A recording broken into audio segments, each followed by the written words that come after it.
Hello, and welcome back to my Lady Boss YouTube channel. So in my last week's video, I did mention that I was going to go ahead and incorporate some real estate content within my channel. And so today I'm here to go ahead and deliver that to you, as we are going to go ahead and talk about how to buy your very first home. Whether you're a first-time home buyer or even if you're somebody who hasn't bought a home in a while, this video can be very helpful to you, because what I'm actually going to go ahead and do is I'm going to dive deep into the step-by-step process of how to purchase a home and just kind of like what to expect throughout this whole entire process, and try to answer as many of your unknowns or questions that you may have. So before we do get started, please definitely keep in mind that I do currently live in San Diego. So a lot of the things that I do talk about do apply to the California rules and regulations. So definitely keep that in mind. But if you are somebody who lives in another state, another area, or even another country, I can actually really help you as well too. So I don't want to get too much into that right now, but definitely if you need help, advice, or even if you need to go ahead and purchase in another state, which is what a lot of people are doing right now, I can really help you. So definitely reach out to me, message me, or even leave a comment down below and let's get in touch. But anyways, let's go ahead and get back into the topic. And before we do get started into the video, please don't forget to give this video a thumbs up. Don't forget to subscribe to my channel, as I do post videos every single week. And not only am I here to empower you to become the game changer in your life, I am also here to help you build your own empire through real estate. So without further ado, let's go ahead and get into the tips on the step-by-step processes of how to go ahead and buy your very first home. My very first tip when it comes to buying your very first home is to speak with a lender. So this is something that is really truly important, and something that you should do as a very good starting point, because when you speak to a lender, it's very knowledgeable because it helps you know your purchasing power, and it also does help you figure out your financial responsibilities. So when you do speak to a lender, they will definitely help you figure out what you can afford each month towards your mortgage. And that's one thing that they will go ahead and crunch the numbers and make sure that you do not exceed your debt to income ratio. And once you go ahead and do get those figures and those numbers and all of that information from your lender, you can definitely figure out what you're comfortable in actually paying per month towards mortgage. And what some people actually do is they like to go ahead and Google information, and what you can actually do is you can Google a mortgage calculator. And what this does is you can go ahead and put in a purchase price. So put 300, 500, 800,000 or whatever it is. And then, it'll calculate the interest, a 30 fixed year loan rate, and then it'll calculate the actual mortgage that you'd be owing every single month. So this is something that, people like to do on their own just to see. But if you want to go ahead and you're curious about that, definitely go ahead and use that mortgage calculator, but also pair that with speaking to an actual lender to get the true and final figures. And with that being said, when it does come to choosing a lender, I really highly suggest you speak to several lenders before you make a decision. I at least kind of recommend to at least talk to 3 different ones, because every single lender will have different interest rates for the loan. They'll have different fees and processes through that whole loan process. So that's where you want to go ahead and shop for the best lender out there. And if you can always get a recommendation or referral, that's even better, because that's someone who that other person had already trusted. But if you don't have somebody who's like that, and you don't have any referrals or anything like that, then you can go ahead and shop for lenders. And then once you go ahead and feel comfortable with the lender that you've chosen, that is where you can go ahead and move into the next process. So now that you have went ahead and chosen your lender, the next step in the home buying process is to go ahead and get pre-approved. So there are 3 different ways that you can go ahead and get pre-approved. It's VA, FHA, or conventional loan. So with VA, that is a military loan, so that's not going to be applying to everybody. So the next one is FHA, and this is very common and one of the most popular loans when it comes to being a first-time home buyer, because what it does is that when you go ahead and do your down payment, they have a minimum requirement of 3.5% down, and they also do allow you to have a credit score of 580 and above. So that's why it's very popular, because sometimes when you are a first-time home buyer, you're still trying to build up your cash flow, and then sometimes you're even still trying to build up your credit. And that's why an FHA loan is very popular for a first-time home buyer. But just keep in mind is when you do have a lower credit score, you are paying a higher interest rate. So just keep in mind with that. And then the other thing as well too is that some homes do not allow FHA loans. So that's something that you'll also definitely have to check into as well. And now moving on to the next loan, and this one is the most popular loan out of the other two that I had just mentioned, and that's the conventional loan. So this is kind of like your standard loan where you go ahead and put 20% down, but you do need a credit score of 620 or above. But in all reality, look at it this way, it is always better to try to put more money up front when you are trying to go ahead and purchase a home, because what this also does too is that you are able to have a lower interest rate on your loan when you go ahead and put 20% down. So once you go ahead and figure out what loan you can actually qualify for, your lender will start the process, and they're going to ask you for bank statements, they're going to run your credit score, they're going to ask you for your tax returns, and just kind of ask you about your employment, all the information in order for them to go ahead and get you pre-approved. Now we're going to go ahead and dive deeper into the steps and get more into the exciting processes of buying your first home, because once you've actually gotten pre-approved and you have gotten that letter from your lender, that is where you now know your purchasing power, and it is now time to go ahead and look for a realtor. And before I do even jump into that, obviously this is kind of like my favorite one, of course. So when you do go into that home buying process, you and your realtor are building a partnership. So that's why you have to really consider a realtor who has your best interests, who will be very honest and trustworthy, someone who has the expertise and the knowledge of the real estate market, who has been in the real estate industry for several years. You want someone to have your back and be in your corner when you go through this process, because I've heard several unfortunate and horrible stories that people have chosen the wrong realtor and it doesn't end up very well, and the whole entire first-time home buying process is kind of ruined from that point. So that is something that myself and Karen, who I work with, we really truly pride ourselves on, because we do give that trustworthiness to our clients. We do give them the ultimate customer service, and we do know the purchase contract very well. We know the terminology, we know the ins and outs of the real estate industry. We have the expertise. We've been in the industry for a very long time, in several years. So it's all those things that really make your realtor special, and that's something where, like I said, that partnership that you are building with your realtor, and that's why all of those things are very important to look out for when it does come to choosing a real estate agent. So like I had said, when you do go ahead and shop and interview multiple lenders, do the same thing with an agent. Get a feel for them, ask them questions, see if they can answer them, go ahead and kind of push them to the test a little bit, because I know if you ask myself or Karen anything, we got you right there. We know the answers, we can help you, and that's something where we want to go ahead and instill that confidence in you, that we know what we're talking about, we know what we're doing, and we are the professionals here to guide you.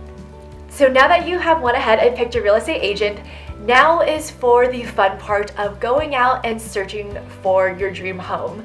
And so what I do really highly recommend is when you are going through that home search, definitely figure out what location you do want to live in, because a lot of times, just because this is your first home, it probably won't be your last.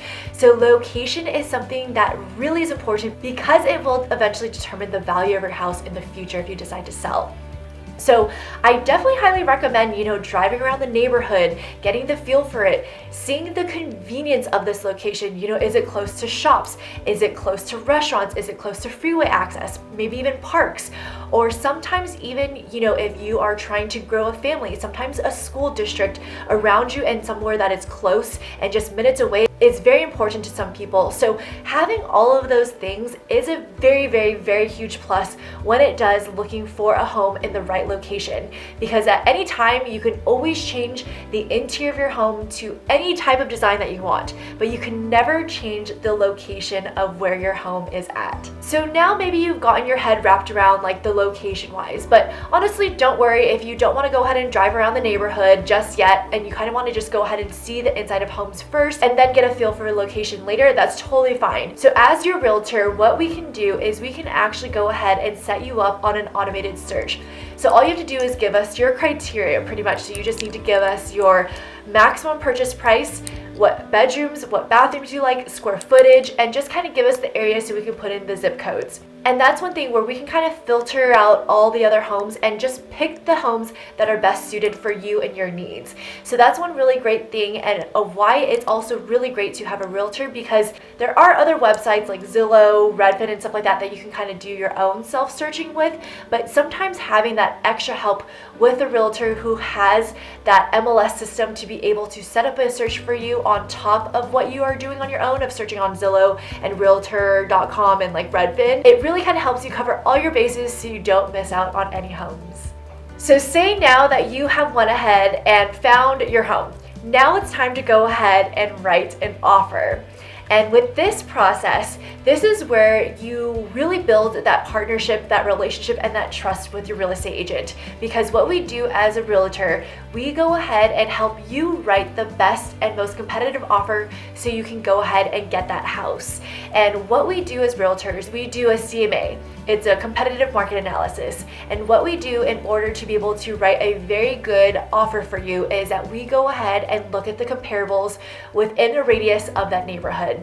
So we will compare that house that you want to go ahead and purchase, and we compare it with the other similar homes in that neighborhood. So similar square footage, similar bedroom and bathroom count, similar lot size, and similar features, whether it's upgraded or not. So there's a lot of things that we go ahead and take into consideration when it comes to a CMA, but that was really something that will really help you and your realtor write a strong offer in order to go ahead and move forward with the process.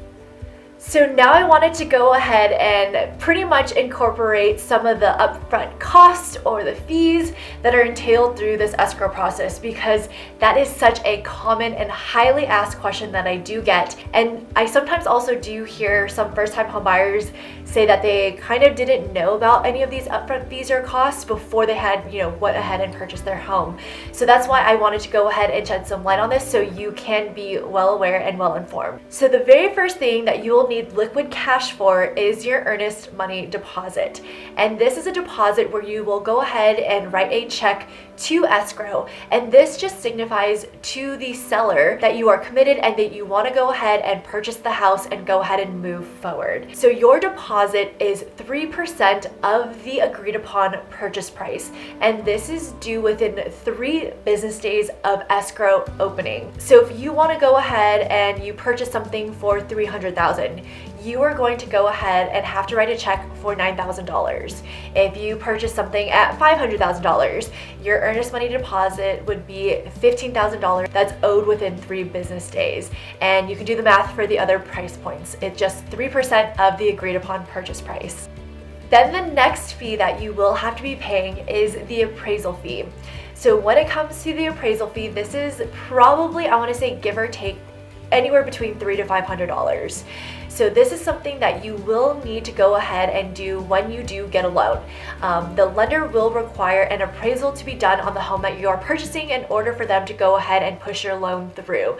So that's something that they will go ahead and have you pay up front in order to be able to get the appraisal ordered. The next fee that you could be paying is a home inspection fee. And this one is highly, highly recommended, and I can say it's probably anywhere between like $400 to $600. It just depends on the home inspector and the company that you choose. This is a very important inspection that you will want to go ahead and pay for when you do purchase a home, because this will go ahead and give you a report of anything that could be potentially wrong with the home. So you kind of want to know. So it is well worth paying that money for, because they will go ahead and tell you the ins and outs of the homes and anything that you will need to know of in order to be able to move forward with your home purchase. And just as a side note too, when you do get this initial home inspection report back, there will be things that you may need to get further evaluation on. So there's all these different types of things that can come outside of that original home inspection that you had done. And if you want to go ahead and get further evaluations on something that you could potentially see a problem with, or that you just want to be, safe with, that is where you could incur some extra costs, because any type of inspection, whether you get an electrician company out there, a foundation company, a sewer, drain line company, they are most likely going to charge you for their inspection, and they're going to have fees for that as well too. It'll just depend on what you want to go ahead and do and decide on. So the next step in the home buying process is when it comes to contingencies. So there are pretty much three main contingencies that you will need to be aware of. It's the inspection contingency, appraisal contingency, and the loan contingency. So within your purchase contract, all of these dates can go ahead and be negotiated, and a lot of times what people do in order to make their offer competitive is that they go ahead and shorten their contingencies. But within the standard purchase contract for California, for the inspection contingency and the appraisal contingency, it's usually 17 days. Then comes the loan contingency, which is usually standard 21 days, because any type of loan that you normally do get, it will most likely be based off of a 30-day escrow. Some of them may be 45, but most of the time the timelines do go for 30 days. And also, just so you're very well aware, is that the purchase contract is more buyer protected than seller protected. So you have up to 21 days after you've done all your inspections, gotten the appraisal back, all of that, you have the option to go ahead and continue with that purchase, or you have the right to cancel. So you have 21 days to decide that, because if you go ahead and decide to back out before that 21 days, you will go ahead and be able to get your earnest money deposit back. So my battery on my camera actually ended up dying, but I just had one more last section, and that is the closing process and when you will officially become a homeowner. And so your lender will go ahead and ask you for like some last minute like statements, and just, you know, make sure that he's going to check everything one more time before he gets final loan approval and the clear to close.